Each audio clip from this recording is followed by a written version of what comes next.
read some of some of the press release. I'm not too familiar with the with some of the concepts behind the Kosu, is that how you say it?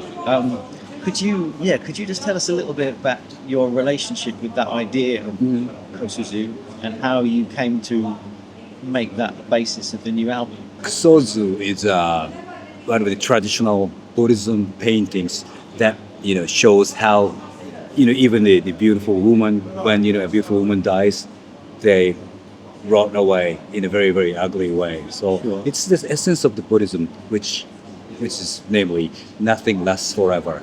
So you shouldn't stick to anything. You have to let it go. That's the Buddhism concept, and the theme of the album is some kind of continuation from the last one, Shiki. So now I'm 56 now, and now death is getting more and more real because I've been writing about death from the very early stage. But when I was 20 or 30, death was something like a fantasy. But now it's a harsh reality I have to face. I lost my father a few years ago, and some of my friends unfortunately passed away in recent years. So this is death is now very very realistic horror to me. So death is a universal theme for all of us. Kusozu is it tells us you shouldn't stick to even our lives because we have to go sooner or later anyway. So I can relate to it very much as I'm getting older. So that the biggest inspiration on that. And this is an idea that a lot of people in Japan and other countries in that region would be familiar with, right? This is the Kosu was not very well known before, but now one of the very very popular manga called Jujutsu Kaisen. Okay.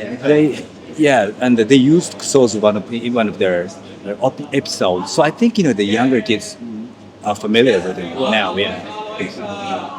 Do you see it as a positive idea of trying to, as in trying to say, make the most of your life, look at the things that are important rather than the things that last, rather than the things that the aesthetics, the beauty, look at the deeper things. Is that something like that? Yeah, because of course it's I think it is meant to be something positive, but it's very hard to live like that.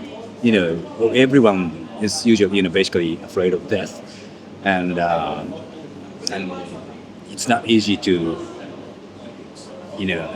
get away from the fear of death, even if you try to be as positive as possible. But I know the concept, but it's not easy to live like that.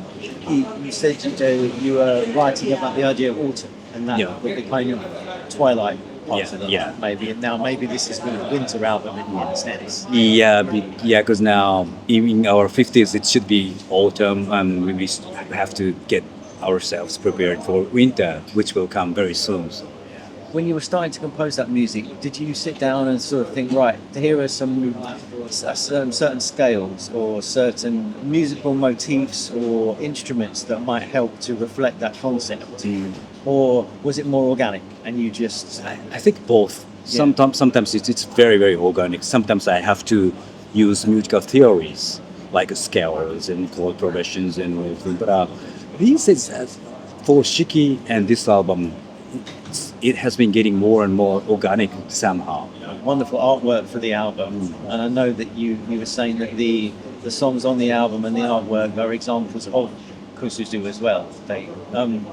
Were you surrounding yourself with pictures and poetry of this concept? Or were there particular kind of texts and images, particular versions of Kosu that you were influenced by? Some of the old one is great too, but there are some great Kosu from even from today. So there's one of the best artists called Fuyuko Matsui. She wrote a very very beautiful modern Kosu. You've got guest musicians on the album, of course. some couple of regular collaborators. Yeah. Obviously, you're working with Mikhail Ackerfeld for this album. I mean, are you friends with Mikhail anyway? And someone you've been wanting to work with for a long time? For my Mike, you mean Michael? Yeah, yeah. Because I've been working with him since Siki, and we did Hangman's Hymns re-recording with him too. Yeah, but he's a crazy drummer, and he understands our concept very well. So we want some very very extreme drummings, and I don't have to tell a lot of things because he can easily gets what I mean, and so I think we'll keep working with him. So yeah, he's a great drummer, and he's a crazy drummer too at the same time. So he's the ideal drummer for Sigh. And obviously with Michael Ackerfeld from OTED as well. How did that collaboration come about? Actually, that was pretty much organic. So when I was thinking about what to do for the guitar solo of the song called Umpu Tempu, I happened to get an email from Mikhail. Oh, then I thought it would be a good idea to ask him for that, and I emailed him, and he was kind enough to respond very quickly when he's interested. So I sent him the track, and he did a real great job of it. Yeah. So it was not planned. So it was happened very very naturally. Obviously, he absolutely shreds on that track. Yeah, he has a reputation as a guy with a great sense of humour. Were you?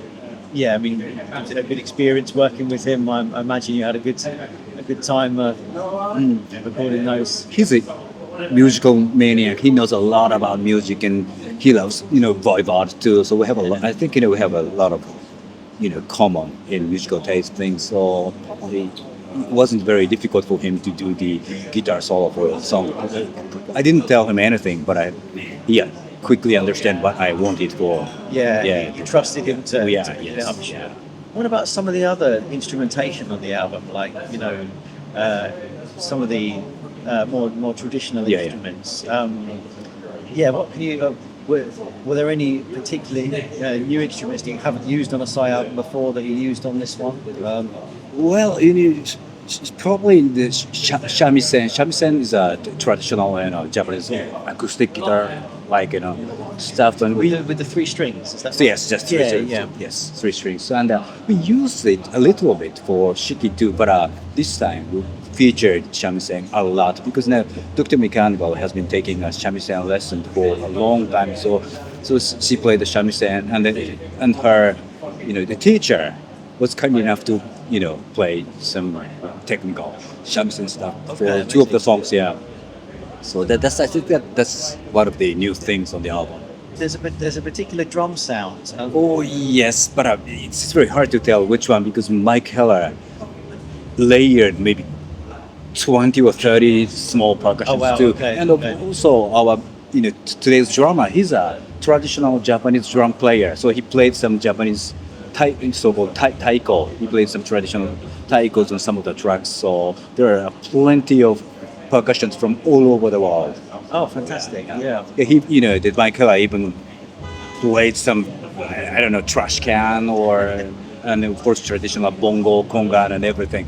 So it's got a lot of, Yeah, it feels like the most orchestral album so far. All of your music, you've been using orchestral sounds, very dense, very layered for a long time. Yeah. But there's something about the production on Shiki and the latest album that just it feels like the grandest, the most cinematic version of your vision. I think. I mean, it just sounds so detailed and it does. happy with the production. This is what for Shiki, I didn't use any orchestra stuff at all because I was a bit fed up with it after.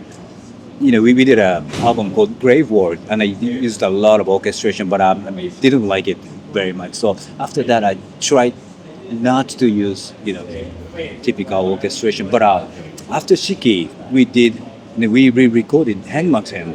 I saw the words and I did a lot of orchestration again. So I think it affected a bit on Goh-Ka. So this time I used some, flute and trumpet and that kind of stuff.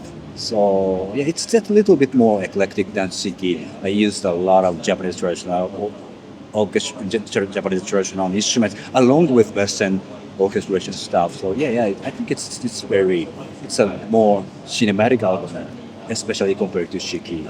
So what's it been like to revisit your old material? What's your what's your involvement in that reissue process?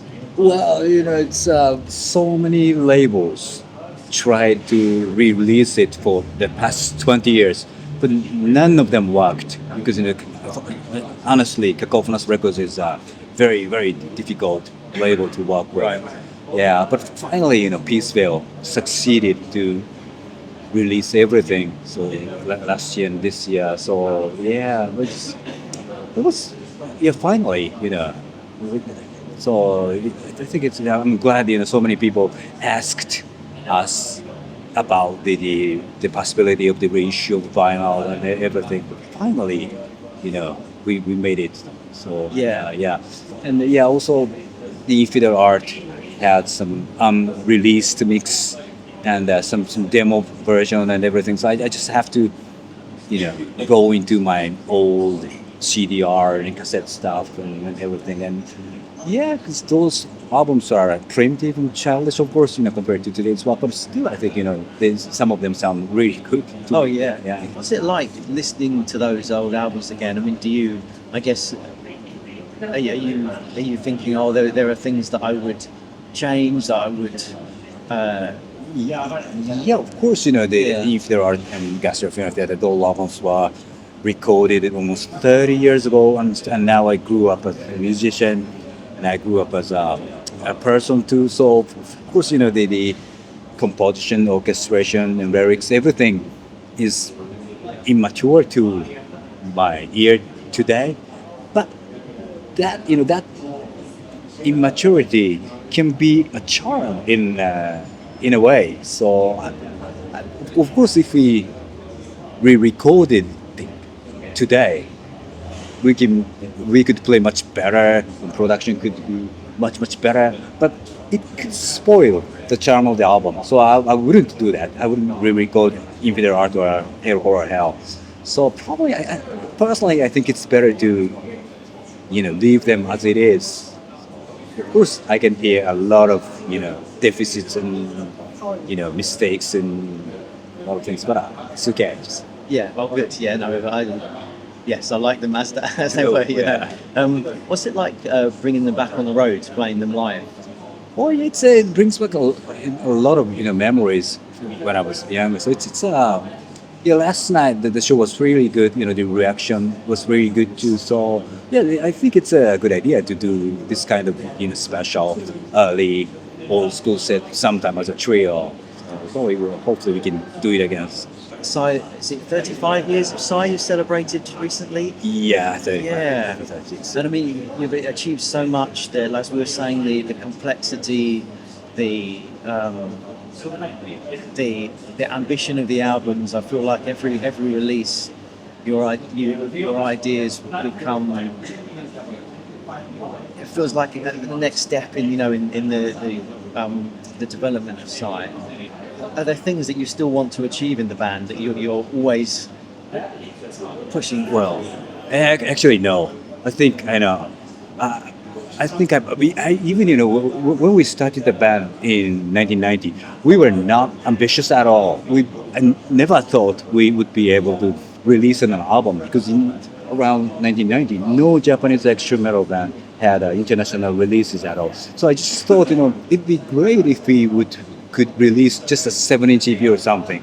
So just releasing an album was a achievement I even didn't expect. So in that sense, we have been doing much more than than the first expectation. So I don't have anything that haven't been achieved yet. I never thought we would be play at the big European festivals or so on. And we got to know a lot of bands which I had been admiring since when I was younger. So everything is way more than my expectations. So there is nothing I haven't achieved. Yeah. thank you very much. No, thank you very much. It's been lovely talking to you. I'll let you crack on and get ready for your show. Okay, thank you.